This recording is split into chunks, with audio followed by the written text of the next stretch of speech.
A very good morning to you, my dear brothers and sisters. What a great joy, and today with a very special joy, because today is a great feast. We celebrate the Nativity of St. John the Baptist. Welcome as every morning to this little corner of faith. Get comfortable, take a deep breath, because today the church is celebrating, and we celebrate with her. Notice what a beautiful thing, my friends. Of all the saints, the church celebrates the day of birth of only 3 people. The birth of Jesus at Christmas, the birth of the Virgin Mary on September 8th, and the birth of St. John the Baptist today, June 24th. Only 3. The other saints we celebrate on the day they died, the day they were born into heaven. But these 3 we also celebrate on the day they were born into this world, because their births were pure joy and pure salvation for humanity. And before we begin, my friends, a quick but very important thing. If this Mass does you good, if these reflections feed your soul each morning, please do me a big favor. Subscribe to the channel, give the video a like, turn on the notification bell so you get the alert every day, and tell me in the comments, where are you watching the Mass from today? Put your city, your state, your country. It fills my heart to read you each morning and to know that we are one big prayer family spread across the whole world. And share this video with someone who needs to know today that God has a beautiful plan for their life. Maybe you know someone who is sad, discouraged, feeling that their life is worth nothing. Send them this video. It might be exactly what they need to hear today. Thank you so much from the bottom of my heart. And let me tell you, my friends, that today is a day of great popular celebration. In so many places, especially in towns and villages, John is celebrated today with bonfires, with festivals, with beautiful traditions that go back centuries. It is one of the most beloved feasts of the year, and all of that, why? For the birth of a child, for the birth of John, the one who came to prepare the way of the Lord. Let me send out a few greetings before we begin. A big hug to everyone celebrating their name day today, to all the Johns, the Jones, the Jeans, the Johnnies. Happy feast day, my friends. May St. John the Baptist protect you. And a warm greeting to the Murphy family in New York, to Mrs. Mary in Chicago, to Mr. James in Houston. And a special greeting to our brothers and sisters around the world who pray with us every morning, in Manila, in Lagos, in London, in Dublin, in Sydney. And we continue to pray for our sick, Mrs. Catherine, Mrs. Teresa, Mrs. Helen, Mrs. Anne, and for each one of you who writes asking for prayer. We carry you all in our hearts and to the altar. Well then, my friends, let us go to the gospel of this great feast. Listen with your heart, because it is the story of the birth of John, a story full of tenderness, of faith, and of joy. When the time arrived for Elizabeth to have her child, she gave birth to a son.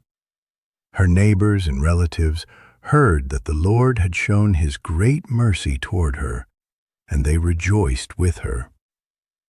When they came on the 8th day to circumcise the child, they were going to call him Zechariah after his father.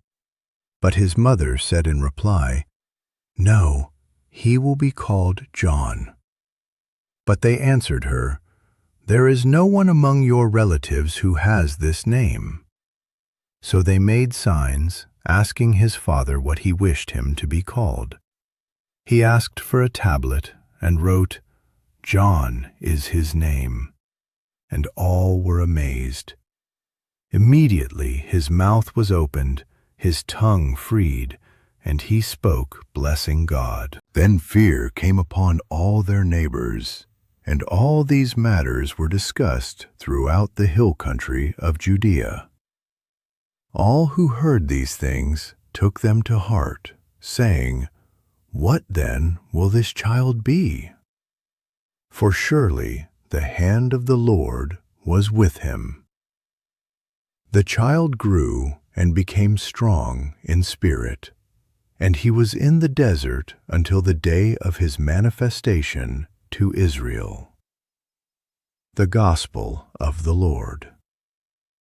Praise to you, Lord Jesus Christ. My friends, what a beautiful gospel, so full of life and tenderness. It is the story of a birth awaited for very many years, because you must know, my friends, that Elizabeth and Zachariah were already elderly and had never been able to have children. Elizabeth was barren, and in those days that was an enormous sorrow, a sadness they carried in silence. How many tears Elizabeth must have shed begging God for a child. How many years of waiting, of hope, and sometimes even of despair. And when, humanly speaking, there was no longer any possibility, when they were already old, God worked the miracle. Because for God, nothing is impossible, my friends. God is never late. God has His own timing, which is not ours, but He always keeps His promises. And let me stop here, my friends, because I know that many of you are listening to me with some longing in your heart. Maybe you have been asking God for something for years, and it seems it never comes.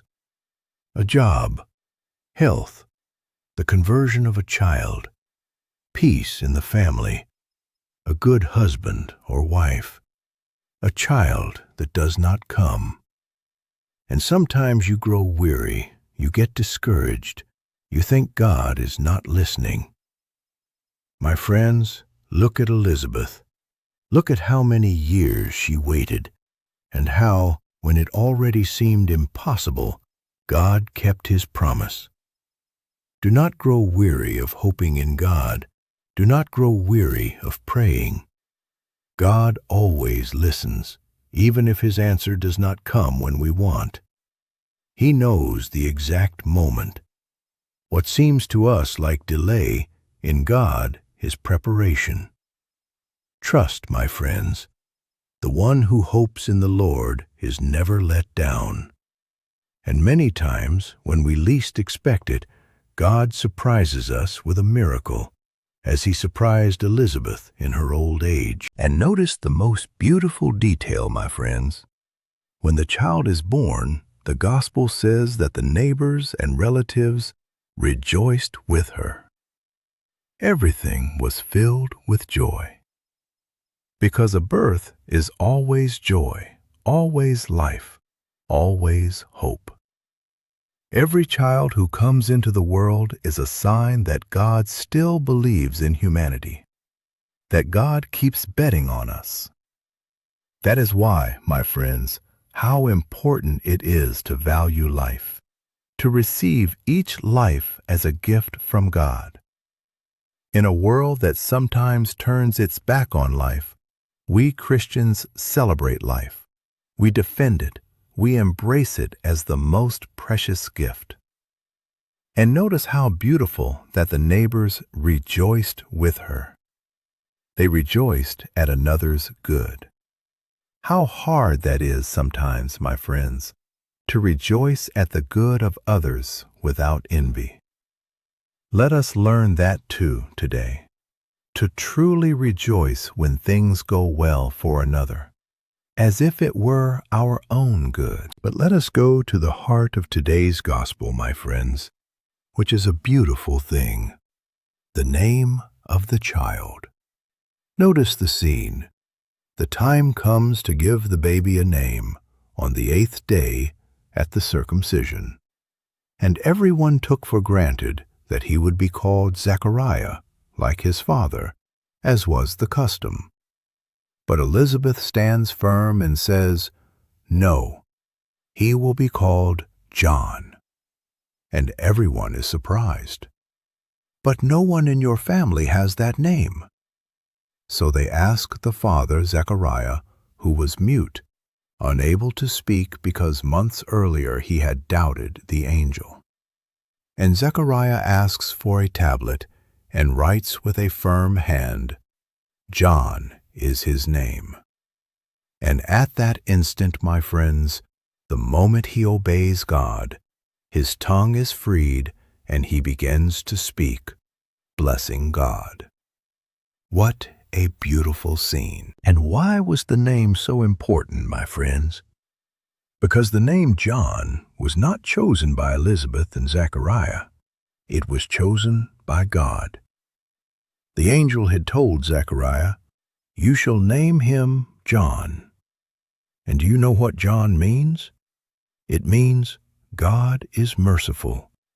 God has had pity. God is gracious. My friends, in the name was already written the whole mission of that child. John came to announce that God is merciful, that God has pity on his people, that God comes to save us.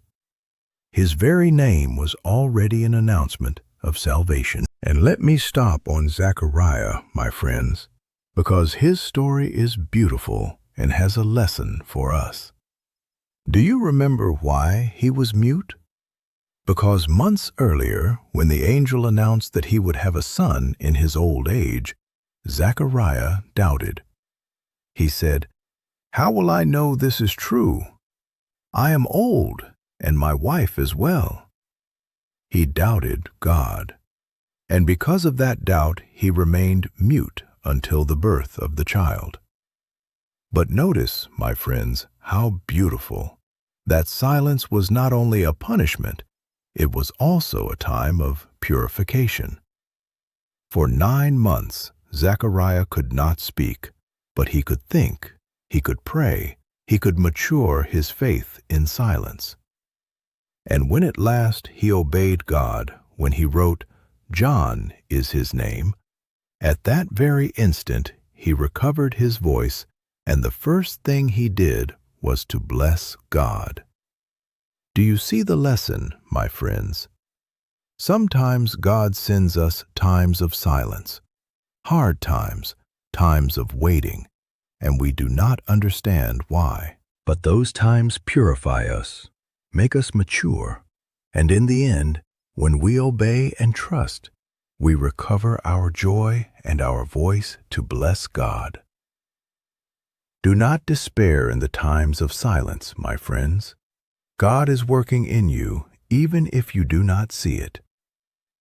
And there is another beautiful detail here, my friends. Elizabeth and Zechariah obeyed God even though the whole family, all the neighbors, were saying no, that this name was not in the family, that it was better to use Zechariah as custom required. But they chose to obey God rather than follow what people said. How many times, my friends, do we stop doing what God wants out of fear of what others will say? To follow the current, to not go against the grain. Elizabeth and Zechariah teach us to put God ahead of what people say. Sometimes following God means going against the current, and that costs. But it is always worth obeying God rather than men. And here, my friends, comes what I want you to take home today, well engraved on your heart. If God had a name and a plan for John before he was even born, do you know what? God also has a name and a plan for each of you. Yes, for you who are listening to me. You are not an accident. You did not arrive in this world by chance. God thought of you, wanted you, called you by your name before you were born. The prophet Isaiah says a beautiful line The Lord called me from birth. From my mother's womb, He gave me my name. That holds for John, and it holds for you, my friend. Before your parents knew you existed, God already knew you, already loved you, already had a beautiful plan for your life. How consoling this is, my friends, especially for those who sometimes feel like nothing, those who feel that their life is worth nothing, that they matter to no one, that they are in the way in this world. No, my friends, listen well today. God called you by your name. God wanted you from all eternity. You have a mission no one else can fulfill, a place in God's heart no one else can fill. You are unique. You are unrepeatable. You are loved with an eternal love. Your life has a meaning, has a purpose, has a plan designed by God Himself. And notice how beautiful, my friends. The question all the neighbors asked when John was born. They said, "What then will this child be?" They wondered what would become of him, what mission he would have, what he would do with his life. Well, that same question, my friends, each of us can ask. What does God want of me? What is God's plan for my life? Why did God place me in this world? Because all of us, absolutely all, have a mission. You don't have to be a great saint or do spectacular things. The mission can be very simple: to be a good father, a good mother, a good child, a good friend, a good worker. To bring God to those around us by our example, by our love. That is our mission, my friends, the mission of every day. And let me tell you something about John that is worth learning, my friends. John was great, very great. Jesus said no one greater had been born than him. But do you know where his greatness lay? In the fact that he knew how to make himself small. John had crowds following him. Everyone went out to hear him in the desert. Some even thought he was the Messiah. And what did John do?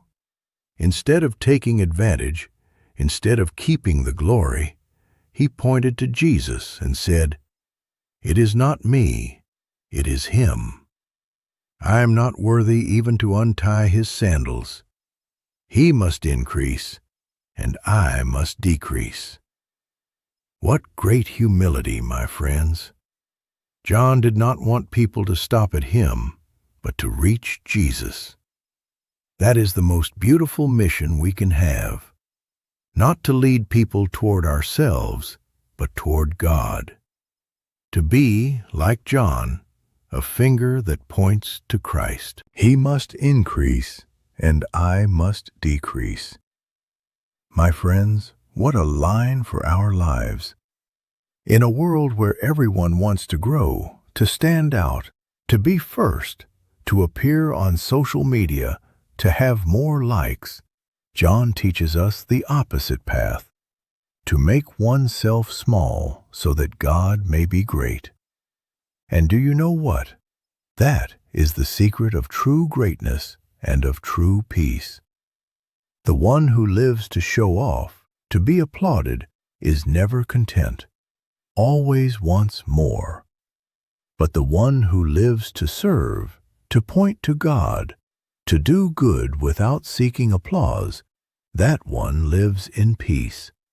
That one is truly great in God's eyes. And notice how beautiful what John did, my friends. He could have taken advantage of his fame. He had crowds. He had disciples. He had prestige. But when Jesus came, instead of feeling jealousy, instead of competing, John rejoiced and said, "This joy of mine is now complete. He rejoiced that his own followers went after Jesus. Can you imagine such a pure heart, my friends? Without envy, without selfishness, with only the desire that Jesus be known and loved. May we learn that, to rejoice when others shine, not to compete, to put God's kingdom above our little pride. That is the greatness of the saints. And one more thing, my friends, beautiful. The Gospel says that John grew and became strong in spirit, and he was in the desert until the day of his manifestation. That is, before his great mission, John had years of silence, of prayer, of preparation in the desert. He did not go out to preach overnight. First he prepared himself, grew strong within, was alone with God. And that teaches us something, my friends, that to bear fruit in life, we must first cultivate the root. That we need moments of silence, of prayer, of being alone with God, so that we can then give much to others. The tree that bears good fruit is the one with deep roots. Let us cultivate our interior life, my friends, our prayer, our relationship with God. From there will come all the strength for our mission. So, my friends, what do we take home today from this great feast? 3 little things for the heart. First, God has a plan for you. You are not an accident. God called you by your name from your mother's womb, loved you from eternity, and has a beautiful mission for your life. Never forget it. You matter. You count. You are loved. Second, like John, make yourself small so that God may be great. Do not live to show off or to be applauded. Live to serve, to point to God by your example. He must increase, and I must decrease. And third, cultivate your interior life. Seek moments of silence and prayer, like John in the desert. From that deep root will come the fruit of your mission.